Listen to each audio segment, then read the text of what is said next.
Okay, welcome everybody. Glad you could join me today. My name is Ted Rutherford. I am TAASA's Communications Director, and I am joined today by Maddie George, who is TAASA's graphic designer. She will be monitoring the chat box for you, and if you have questions or anything like that, you can type those into the chat, and either Maddie will answer those directly or she will direct my attention to it so that I can answer it if she doesn't for some reason know. But I bet she does because she's really good at this. So we're going to get started. I had promised in the description that this was going to be 30 minutes or less. I will do my very best to make sure that that happens. Sometimes that's not always possible, depending on the number of questions and so forth, but I will move as quickly as I can. I don't want to shortchange the information, so we'll try to just jump right in. So you may have heard before that a goldfish's attention span is around 8 seconds, or around 9 seconds. And you may have heard recently that the human attention span has dipped below that to 8 seconds. So there is some data out there that says that humans actually have less of an attention span today than a goldfish. I don't know if that's true or not, but I do know that our attention span is shrinking.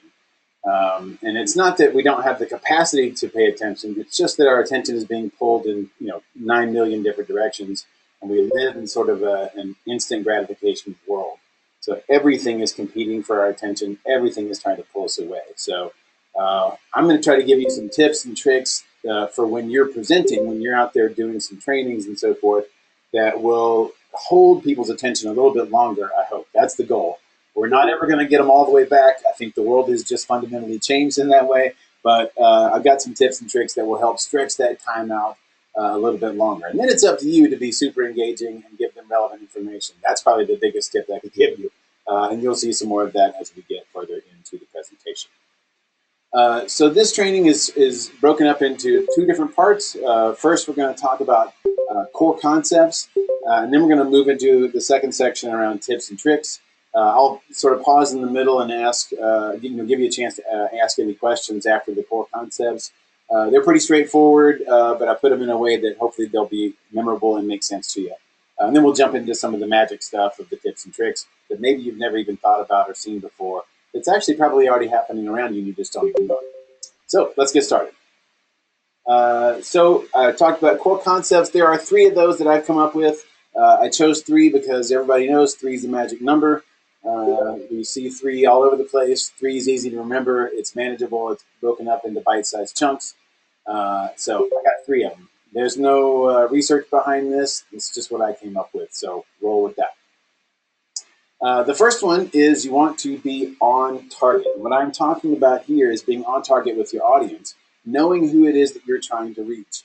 I think this is probably something that we don't often think enough about as presenters. We might know what groups of people are represented in the audience that's coming, or we know what the organization does that brought us in to do the presentation, but we don't often take the time to really try and find out who the people are that are sitting in the audience. And I will say on the front end, if you're doing a webinar, that's incredibly hard. It's almost impossible because webinars are meant to be much shorter, and we can't really take the time to get to know folks. So this is really, I'm talking about for in-person trainings for the most part. If you can find ways to do it over webinar, that's even better because you're connecting with your audience, and that's what you want to do. So we want to always be on target. To do that, we have to understand that one size, when it comes to presentations, does not fit all. I think it's easy for us to fall into the trap of giving, we develop a PowerPoint, we develop a training, and we give that same one over and over and over again because people keep asking for it. We know that it's good. We get great responses to it. But the reality is that we're probably missing some of the people in our audience because we're not taking the time to craft each and every presentation that we do specifically for the audience. It is a little bit more work on the front end, but it's worth it when we're talking about payoff on the back end. When you do things to customize your trainings to reach the audience, you're having a deeper impact with that training. And I certainly hope that for all of you, that training is not just about numbers of people or butts and seats. It's about reaching people with the information that you have. So customizing for the audience. The best way that you can do that on the front end is to, as I said before, understand who is in the audience. Maybe you were brought out to do a training for advocates, around, how to do trauma-informed care for survivors. And maybe you had a group of law enforcement folks that decided to join the training, or an invite was extended to them. You have some portion of your audience that ends up being folks from law enforcement. You're going to want to try and incorporate things into your training that sort of speaks to the audience that's there. Now, certainly, you can't always reach everybody 100% of the time. So what you have to do is sort of move back and forth and shape shift a little bit, so that you're using strategies that are going to reach specific groups of identities in the room. That's how you can customize it. So the training can't just be built just for one audience and hope that anybody that's outside that audience can glean something from it. You have to actually build into the training some different ways of trying to reach those different audiences that are there. One way that you can do that is you can try and do things that will reflect the audience in the training itself. So you want to use images that where people in the audience can see themselves, in the images themselves that are on the images themselves that are on the screen. You want to be able to make references that are reflective of the cultures of the people that are in your audience. And you also want to make sure that the training is a reflection of you as well. People are not just relating to the information that you're giving them, but they are relating to you as a presenter. They have to identify you as somebody who's credible and reliable and trustworthy in order to fully buy into what it is that you're saying.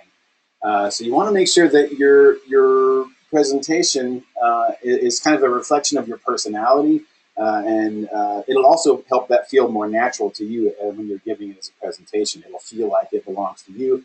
That lends itself to making you seem more credible and more confident, and helps people buy into what you're saying just a little bit more. I see a question from Deborah about making sure my contact information is provided. It's on the very last slide. I put it at the beginning and at the end. That is very intentional. We can talk about why I do that, but it'll be available for you at the very end. We can also put that here in the chat. Okay, moving on. You want to make sure that you don't appropriate, that you resonate. I think this is a good example. Taylor Swift here, and I think we've heard a lot recently about Katy Perry doing the same thing. In an attempt to connect with their audiences, they are trying to, they end up appropriating the culture of those audiences they're trying to reach. And that is a huge no-no. We cannot do that. It's just horribly inappropriate. Like, you don't want to do that. So I understand why they are trying to do that, but what that ultimately does is just misfire and alienates the audience that you're trying to reach. So you want to make sure that you're presenting information or presenting yourself in a way that resonates with that audience, but doesn't appropriate the culture of that audience. That's just a huge no-no. Will get you nowhere. In fact, it'll probably get you a lot of backlash, which is counterproductive. So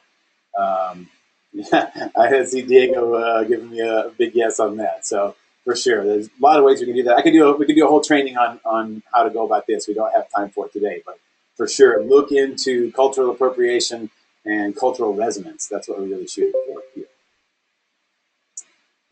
Okay, so core concept number 2 is to be on point. We want to make sure that the information that we are providing to our audiences is absolutely on point. It's relevant to what you said you were going to talk about, and it gets at exactly what the audience showed up to hear. If you have a presentation or a training that kind of tends to wander off into different directions, maybe it's because you're not super comfortable with the topic yourself, or for whatever reason, or if maybe you have an audience member that sort of hijacks the presentation and takes it into a different direction. It's up to you as the presenter to make sure that it stays on point. So some ways that you can help do that is you want to keep it brief. Brevity equals longevity. You want people to remember what it is that you're saying. If you're giving people too much information per slide, they're not going to remember the vast majority of what you say. You see the words on the screen there, blah, blah, blah, blah, blah. We start to sound a little bit like the teacher from Charlie Brown, to your audience members when we get long-winded and we pack too much information into any single slide. So to make sure that you have the information has longevity in their brains, you want to keep it brief. Likewise, reading your slides to the audience is a huge no-no. Reading is fundamentally wrong. I love what this teacher is doing in the picture that you see on your screen. She's allowing her audience to immerse themselves into the content that she's got in front of her. She's not just reading the book, from a distance like we always see. She has the book out in front of her, where actually she's getting the audience members that she is in front of to engage with the content themselves. This is how you get them to connect. It's not you being in front of them and reading to them. If you are reading your slides to the audience, that's a good indication that you don't know the information well enough to be able to just talk about it. And so I see time and time again when I'm sitting in a training where the presenter turns and just literally reads all the words on the screen. First of all, you shouldn't have that many words on your screen. You can put that into a handout. We can talk about that a little bit later. But secondly, it's just a huge turnoff. And even to say, like, I'm going to pause and let you read what's on the screen, that's awkward too. Like, have a conversation about the information that's on your screen. Don't put giant blocks of text up there, and definitely do not just read it out to the audience. You can put all of that into a handout that you can give out after the presentation. We can talk about that in just a minute. In terms, back to the idea of brevity, you should be making slides, not bullet points. If you're packing a whole bunch of bullet points onto one slide, that's just creating a whole lot of clutter on your screen, and it makes it difficult for your audience to focus on the one thing that you're talking about in the moment. Their attention spans will focus on bullets 2, 3, 4, 5, and 6, while you're still talking about one, and they're not engaged in the actual point that you are trying to make. So I'm going to ask you to, in your trainings from this point on, if it's important enough to have a bullet point, it's important enough to have its own slide. And if it's not important enough to have a bullet point, take it out of your presentation and stick it into a handout you can give them later. It's not that it's bad information, it's just that we have a limited amount of time to be able to reach folks. And anything that's extra, anything that's clutter, just gets in the way. We cannot afford that. We have a limited chance to grab them and get them the information that they need. So I want to encourage you to make slides, not bullets. And again, I'll have to give the caveat for this one. Webinars are not great for this.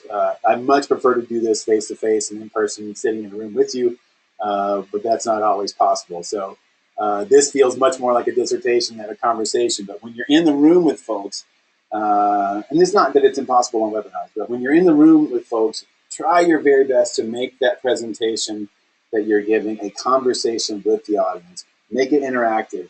Give them opportunities to share their own wisdom that they have. You may be an expert in your field. You may be an expert on this subject, but likely you are sitting in a room who are full of people who are also experts and who have life experiences and a wealth of knowledge that you should tap into and make it a conversation. Don't have such a big ego that you think you know everything about it and what you have to say is the end-all, be-all. Much richer presentations come when it's a conversation rather than you just delivering the information that you know. That can be a little bit of a challenge because I think oftentimes presenters are like to stay in control and want to make sure that they're seen as the expert. We have to let go of that if we want to make an impact in the work that we are doing to end sexual violence. It's just too important not to. So tap into the wisdom of the room and the experience of the room while you are presenting. And core concept number 3 is on a roller coaster. You want to, so we have be on target, we have be on point, and we want to have be on a roller coaster. And that seems like it's probably out of left field for you. But what I mean by that is that we want to take participants on sort of an emotional roller coaster while we're doing a presentation. And it's important to do that because we want that training to evoke emotions in people. Now, the picture that you see on your screen, we have 2 different faces in there and 2 very, very clearly different emotional states sort of represented. So we want to, while we're trying to be evocative, we don't want to be triggering. These 2 people on the screen are experiencing the exact same roller coaster ride. They're both on the same roller coaster, The guy in the background, very clearly enjoying it, hands up, big smile on his face, and the girl in the foreground, unfortunately, looks like she's having a miserable time. So it's important to recognize that when we're doing a training, the training is the roller coaster, right? And that people are experiencing the same training, but they may have very, very different reactions to what it is that you're saying. You want to be mindful of that. Do your best to not do and say things that are triggering. And this is where knowing your audience will come in very, very handy. Because we are going to try and walk a line if we want people to feel feelings about what we are saying, but not to the point where it becomes triggering or upsetting to folks. You want to keep your audience on their toes. You want to not let them get into that sense of knowing what it is that you're going to say next. So we want to have some moments throughout the presentation that are maybe a little bit funny, some moments that are have a little bit more gravity to them, some moments that are surprising, some moments that maybe even that push a few buttons and stirs up some of that anger and frustration. We want to kind of visit all of those things whenever we're doing a presentation, because it keeps the audience on their toes. The second they feel like, as audience members, they know what you're going to say, they can reach over, grab their cell phone, check their email, check Facebook, make a quick Snapchat video, whatever it is that they are doing. That their phone is always calling to them; it's ever present, and we're just trying to do things to keep them from moving over to it. We want to keep them on their toes and engaged in the presentation. Another point to keep them on the roller coaster is we have to humanize the information that we are providing. That humanizing the information helps create empathy with the audience, and we want them to feel that feeling. That keeps them invested in what it is that we're saying. I think far too often as presenters, particularly around anti-sexual violence work, we get caught up in the statistics of sexual violence. I know a lot of community educators are going out into their communities and just trying to get people on board with how big of a problem sexual violence actually is, and they communicate that through statistics. And for the vast majority of people, those numbers don't have a human quality to them. They're just numbers. And while they can be startling, they haven't been humanized. So there's not an emotional hook to do something with that information. In fact, I would say, I don't know if I could say most, but oftentimes what happens is when people hear alarming statistics about sexual violence, it actually has the opposite effect of what we want it to have. They end up running away from the issue as opposed to leaning into it and finding out what else that they can do. We have to put a human face on our issue. We have to find a way to humanize that information so people can see that this is an impact this is an issue that impacts people, that affects people's lives. And kind of along that same note, not to be too long-winded on this one slide, but that doesn't mean using images of survivors that look like they've been abused or are miserable or are horribly sad, that sort of thing. That is not as humanizing as you might think. That can also have that opposite impact of driving people away. We're not trying to get people to feel sad about it. We want people to feel like they can do something about it. So be mindful of that as you're putting images into your presentations. Be mindful of you're always thinking about bringing people in as opposed to pushing them away. I heard this quote in a movie. I think it was Vanilla Sky, but I'm not positive, so I apologize if I'm wrong about that. But the quote is, "The sweet is never sweet without the sour." This is that emotional roller coaster that I'm talking about. It's the sweet and the sour. If everything is sweet, nothing stands out as being sweet, or it just is all sweet, right? It's the sour notes or the other notes that we can come up with as part of our presentation that make the sweet stand out, and that's what we're really trying to do.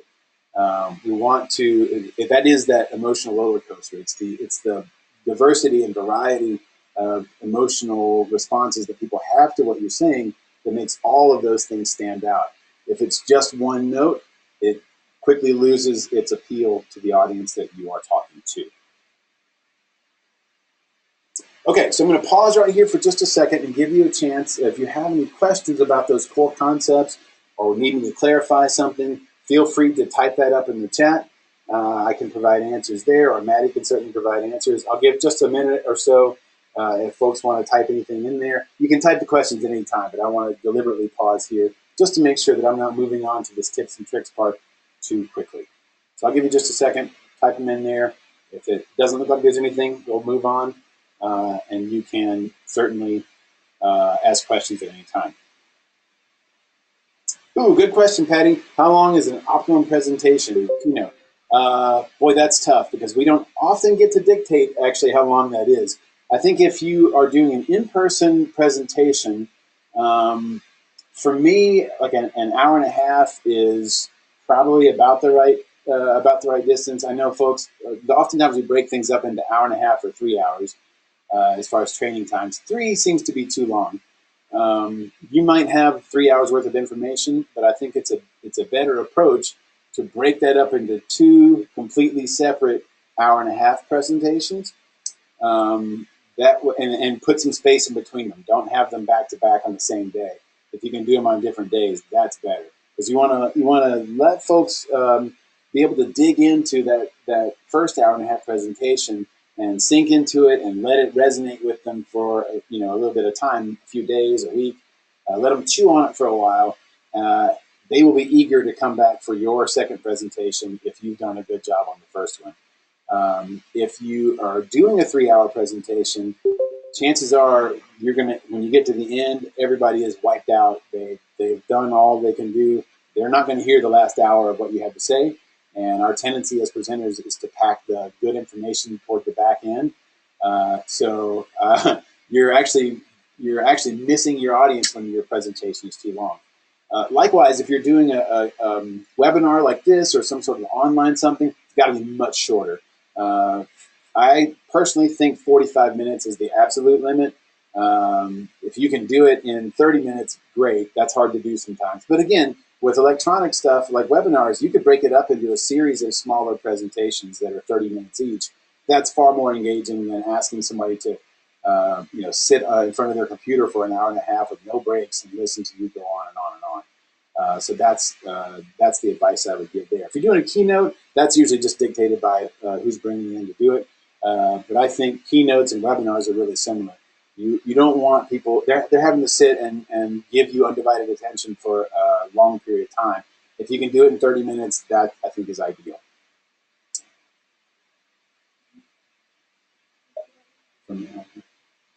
So there's another question here of how do you make this work when you're doing 2, 3, 4 day conference because of travel? Yeah, that's tough. You have to find ways to make it work if you can. There's no great answer to give you there on how good that can be tricky. It's just so hard to say, especially with travel. But if you can pack it in, just try to make sure you've stripped out everything that's not necessary in your presentation. Try to get it down to its bare bones minimum, and that way it'll trim some of the time off.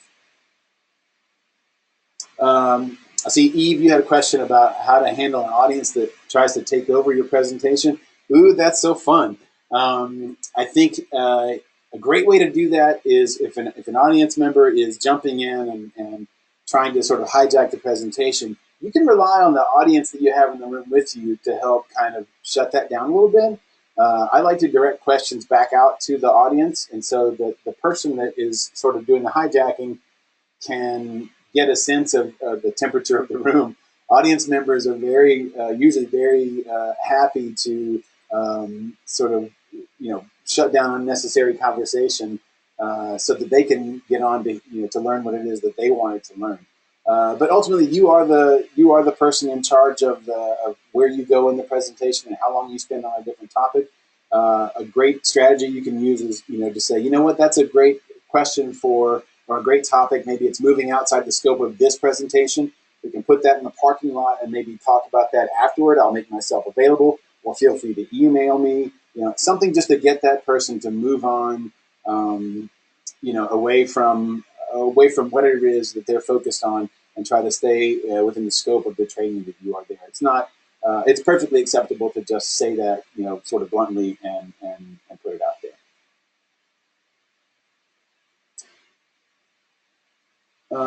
Reading a question from Tawny about brain breaks in the presentations, and is that a good strategy, or does it pull people's mind too far away? I think that is a tool that you can use for a longer training. It does shift focus away from what it is that you're talking about.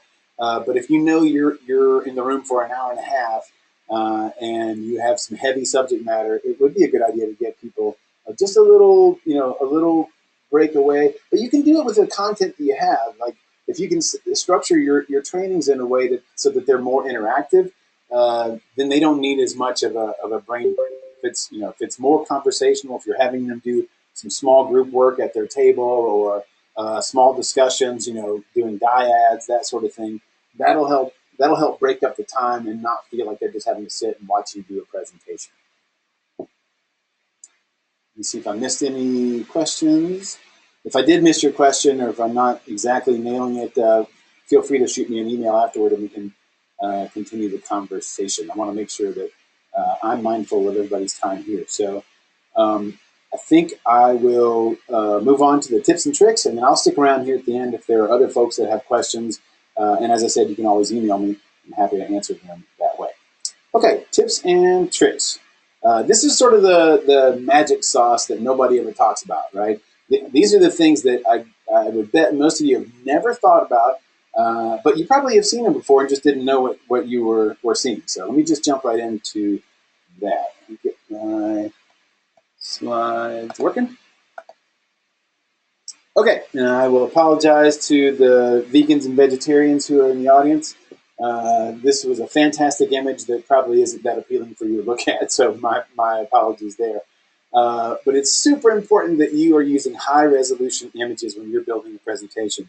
If you have noticed, the way that I have structured this presentation is I've used very, very little information on the slide. You get a little bit of text and one picture.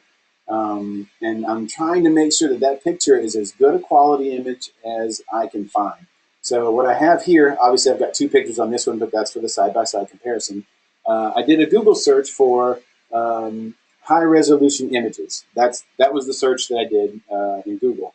I changed the setting on the image search because you can change one of the settings that talks about the size of the image that you're looking for. And what that is talking about is not the size in terms of dimensions of the picture, but it's talking about the resolution of the photo that you're looking at. The larger the resolution, the better quality the image most of the time. You can't do anything about a bad photo. A bad photo is a bad photo, but if it's a good photo with high resolution, it looks like the steak on the left. If it's a good photo, which this one was, but with really low resolution, it looks like the steak on the right. When I looked at it on my computer screen in the thumbnail version, that steak looked fantastic. But when I clicked on it to see the full resolution view of it, you can see how grainy and blurry it looks. That's because it's really, really low resolution. So you always want to make sure that when you're searching for images, if you're doing just a Google search, set that setting to large. But you have to look at them in full view to make sure that even though it says it's large, sometimes you'll still get some ones that aren't so great. So double check it and make sure before you save it and use it in your presentation that you've checked it out to make sure that the quality is really, really good. So even if you're not a fan of steak, you can tell the difference between these two images quality-wise, and that's what I'm trying to demonstrate here. The next point is composition matters. I don't know if you have picked up on this in this particular training, but the way I lay out all of my slides is very, very intentional. I'm always trying to direct the viewer's eye to important pieces of information or things that I want them to focus on in the training. Now, in this slide, you can see a little grid that I've laid out that's got blue and orange lines. The orange lines just divide the screen into vertical and horizontal center, so you can see where the center of the screen is. The blue lines actually breaks up the whole screen into a grid, and it's sort of equal parts. And you can think about your screen and your slides using this sort of grid. And you have like the rule of thirds in play here. So you have a top third, a middle third, and a bottom third, and then you have a left third, a middle third, and a right third. I try to avoid, if I can, putting things directly in the middle of the screen. And I think that is probably maybe counterintuitive to maybe what you've done before. I think we get really used to seeing things just stuck in the middle, and therefore we start to tune them out when we're looking at them. So a much better placement, to get people's eye moving all over the screen is to move the important things out to where those lines intersect on that grid. So in this particular picture, you can see the baby's eyes fall in that upper third, the top left third. And so I tried to put the baby's eye like almost right on the crosshairs of that upper left hand, where those lines cross. And that's because I want your eye to go there. I want you to see that baby's face, because who doesn't love babies' faces? They're adorable. And I bet you, hopefully, a lot of you, when you saw that picture, were like, "Aw." That's the emotional connection that I'm trying to get you to have with this particular slide, because I want you to be emotionally invested in what I'm saying about it. So that's a little trick. Getting you to love what you're seeing on the screen, that gets you to tune in a little bit more to what I'm saying. And then secondarily to that, the baby, if you were like me when I saw this picture, you're wondering, what is that baby looking at? Well, I've got the baby looking at the information that I'm trying to get you to read, which is composition matters. So the baby's eyes, I'm using where the baby is looking to get your eyes to go over to where the text is. So I place those in really, really specific places. It's a little subtle trick that you may be thinking like, that doesn't work. It absolutely works. It directs the viewer's attention exactly where you want it to go. It's a beautiful picture too. So definitely set up your composition. If you pay attention to all my slides, I did them all this way in this particular presentation, so you can see it. Try to notice now that I've made you aware of it. Notice where your eye goes whenever you look at the screen. See if I did a good job or not. Maybe I didn't. Who knows?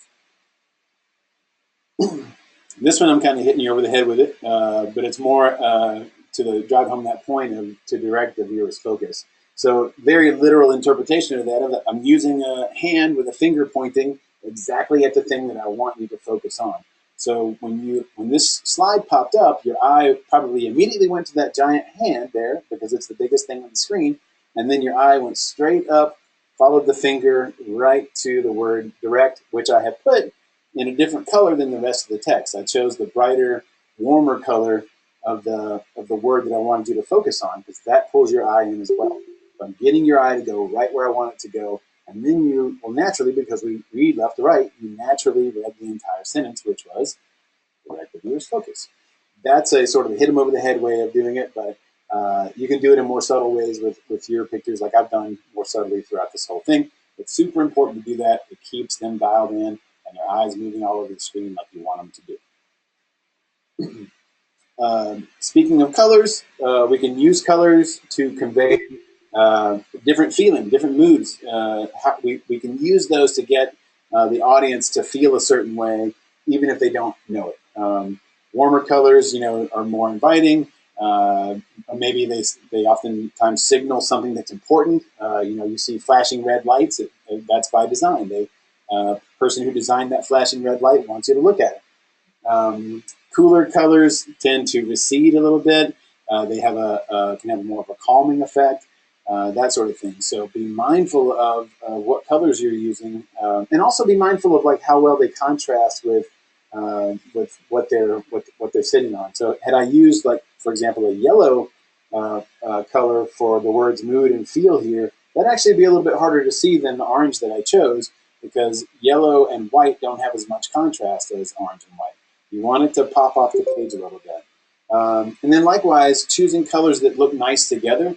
If you've noticed, I've stuck with the same two colors throughout the entire presentation. You try to choose colors that complement one another, like this great picture. It says, "You look fabulous." Oh my God, you too. You can use use a color wheel if that's helpful to you. you can choose colors that are complementary, which are the ones that are opposite one another on the color wheel. You can use colors that are analogous, which are next to each other on the color wheel. If you stick with those two things, you're going to be in good shape. You're going to have always stuff that looks good. When you start getting crazy with the colors, putting a whole bunch of different colors in it, it's really, really difficult for your audience to sort of focus in on it. It just creates too much mud and too much clutter. I see Diego made a great comment about being mindful of those of us who have problems seeing color. I am one of those people. I am straight up colorblind. So absolutely, thank you so much for saying that.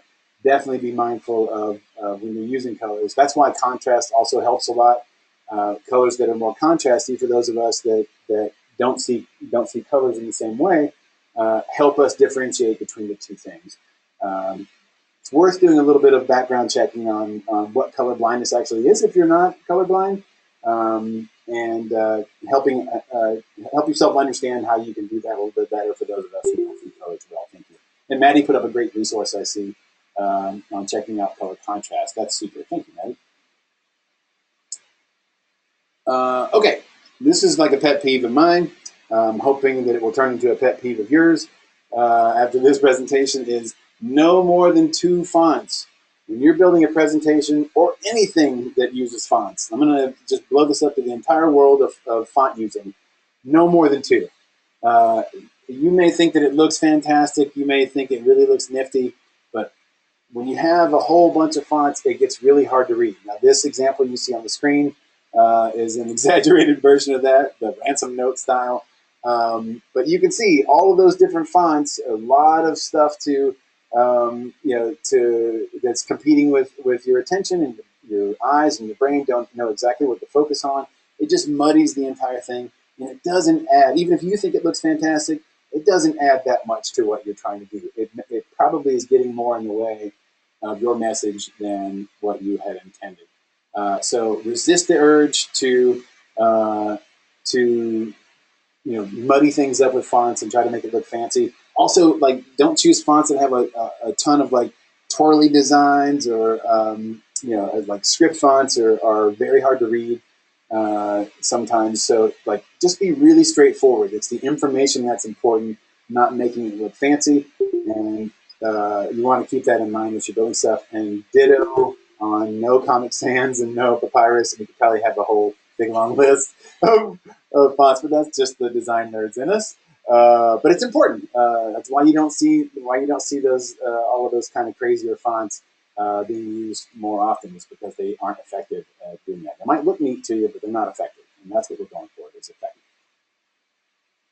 Okay, that's the information I have for you. So I want to pause here and make sure that if you have questions, we can answer those for you right now.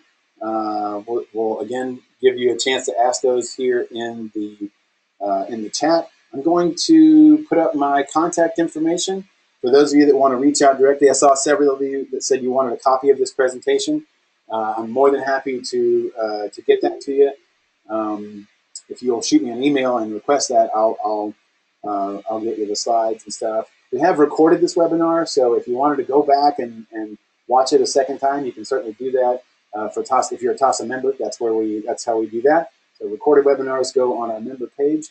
And if you want to contact our member liaison, that's Courtney Clark. You can reach her at cclark@taasa.org. I think Maddie will probably type that in the chat. Reach out to her, get signed up. Membership's not expensive if you're not a member. And there's all kinds of good benefits, just like having access to recorded webinars. So if you have questions, feel free to ask them here. I'll hang out. Otherwise, that's the end of the information that I have to give to you. But I will definitely hang out here and answer questions for those of you that have them. Thanks for joining me.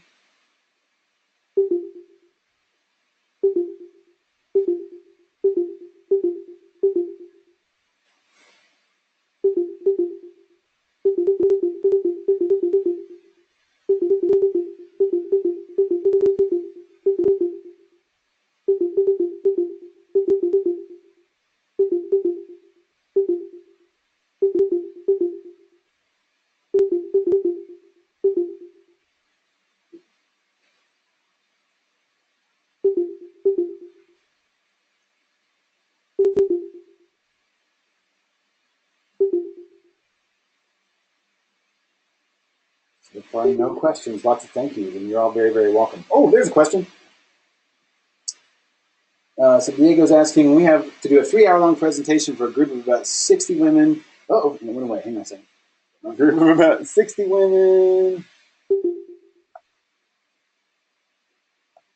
at a correctional facility. No way to split it up.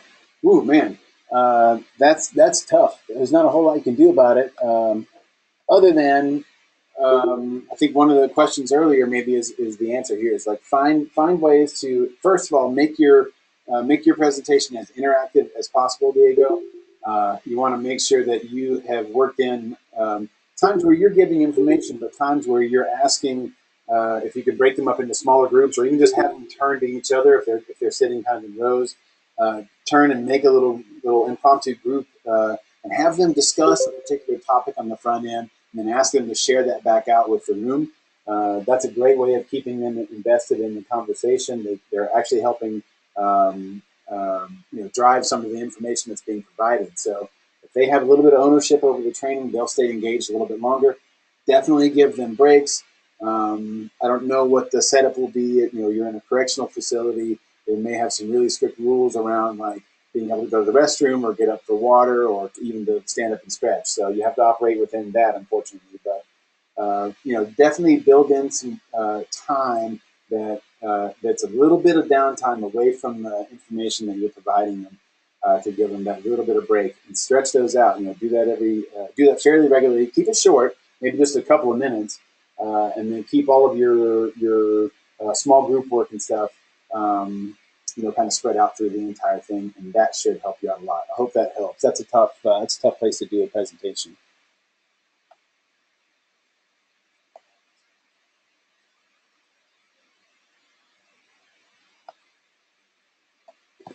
Enrique, if you will email me that, just shoot me an email at trutherford@taasa.org. That way I'll have that information and I can shoot you a copy of the PowerPoint. You'll send that to me via email.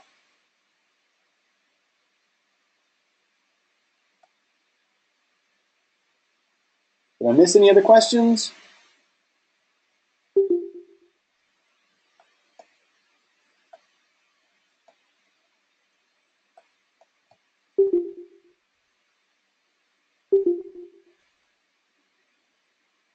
All right, folks. Thank you again so much for joining me, and thank you again to Maddie for running the chat.